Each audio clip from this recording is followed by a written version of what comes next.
Stepping Stones Daily Devotional, August 9th, 2011. The title of today's devotional is The Ultimate Alchemist. Transformational Thought. My little granny turned 90 years old last January. Good thing she doesn't get the internet, or she would be angry with me for sharing this embarrassing information.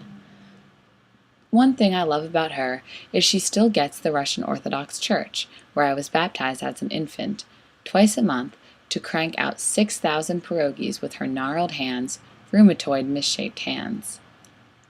You see, deep-fried pierogies are my most favorite food, followed closely by homemade ice cream.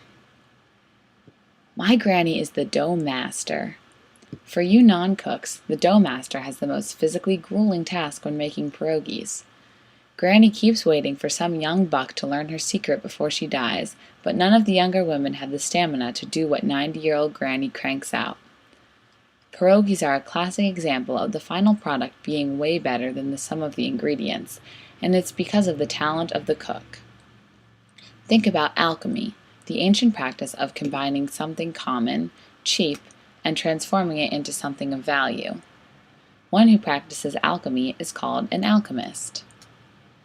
So many of us suffer from the belief that we have nothing of value to share with others, or with our God. We feel we are a waste. But nothing is wasted when you share it with your Lord. He can bring beauty out of the ashes of broken or lost dreams.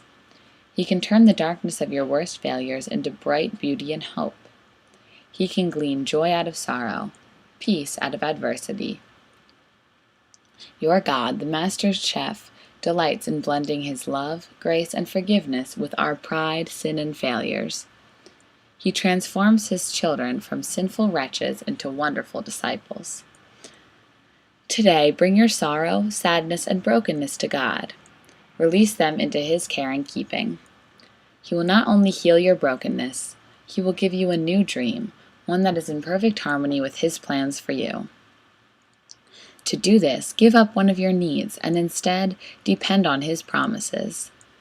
As you begin to work with Him, bringing this fresh new dream to reality, you will find yourself becoming more and more content and increasingly aware of His beautiful presence seeping into all the nooks and crannies of your life. Only your best friend, the King of Kings, could accomplish this divine alchemy. Prayer. Dear Father, I am so blessed to call you my friend. I pray to you, Father, that you help me share more and more of my life with you. I believe that you, and only you, can bring beauty out of my lost dreams, out of my sorrow. I confess, Father, that as I try to bring my junk to you for your transformation, I get stuck in self-pity, in my brokenness, and in my struggles.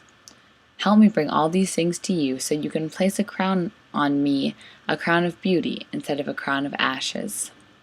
I know you are the divine alchemist. I pray this and all prayers in the name of the one who needed no alchemy to shine His glory, Jesus Christ. And all God's children say, Amen. The truth. Isaiah 61 verses 2 and 3. He has sent me to bind the brokenhearted, and provide for those who grieve in Zion, to bestow on them a crown of beauty instead of ashes, the oil of gladness instead of mourning, and a garment of praise instead of a spirit of despair. They will be called oaks of righteousness, a planting of the Lord for the display of His splendor. Matthew 19:26. Jesus looked at them and said, With man this is impossible, but with God all things are possible.